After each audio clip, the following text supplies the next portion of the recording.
Hi, Tanya. How are you? Hello, nice to see you. That's great. So I would like for you to share with us a little bit of the background of how you got this role in the Queen's Gambit. I was very lucky that I heard Scott Frank wanted to meet with me. I knew that there was no script, but I knew it was based on a book. I am a very avid reader, so I inhaled that book in about an hour and a half. And I'm not a runner, but I ran to meet Scott Frank. Like, I physically ran to the meeting and physically ran home because I was so excited and so full of love for this character and so full of ideas. And I was in love from the first page, and that love affair has lasted and continued. And how was your relationship with chess before you got into this role? I couldn't play chess prior to this, or I hadn't played chess. I'd been fascinated by it, but I'd never entered into that world. And I feel very, very lucky that the people that introduced me to this world and that showed me the intricacies of it are some of, the grand masters of chess. Like Bruce Pandolfini was my chess sensei, and he's like a chess god. Do you know what I mean? And also like the loveliest human being. So I feel very lucky to have had this introduction.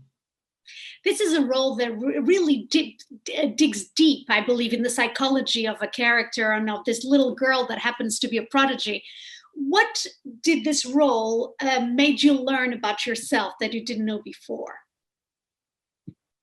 I was, they use that term, I feel seen. I was seen by Beth. I felt seen by this book and by this story.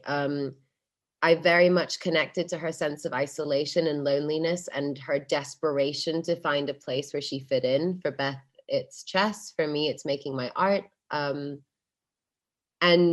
something that I learned through her was Beth feels so alone throughout the entirety of the show, essentially. She always feels like she's by herself, but that's only because she's so wrapped up in her own head and in her own stories that she can't see that there are actually people around her who care about her, and she's not alone. And I sort of learned how to zoom out of myself in that way and go, even if you feel lonely, there are people around you that love you and want you to be okay, and you have to be able to reach out to them and let them reach out back to you.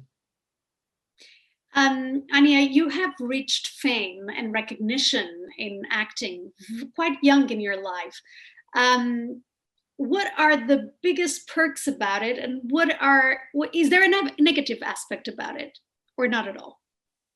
The biggest perk is the work. Like, all I ever want to do with my life is make art, and I get to do that. Like, that's the best thing about this, and I'm forever grateful and hopeful that people will keep letting me explore, these avenues. And the downside, I don't know, I guess that people have a perception of what this is, and it's not what they think it is. Like, if you're in this game for the right reasons, if you're in it for the work, then you don't end up having all of the negative side effects. But I think people who go looking for fame rather than having their self-worth rooted in their work, I think it can get a bit dangerous there.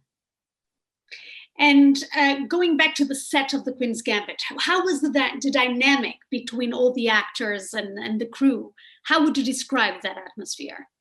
Oh, it was beautiful. We had the most incredible crew. They were so hardworking and fun and lovable and supportive, and we just had such a good time on it. I've got great friends in Berlin now for the rest of my life, and that's wonderful. And then between the actors, Scott did such a good job of picking people who were really interesting, and we were all very well suited to one another.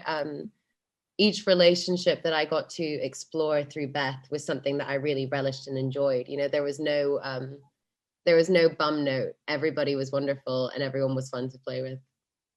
Okay, great. Thank you so much. Thank you.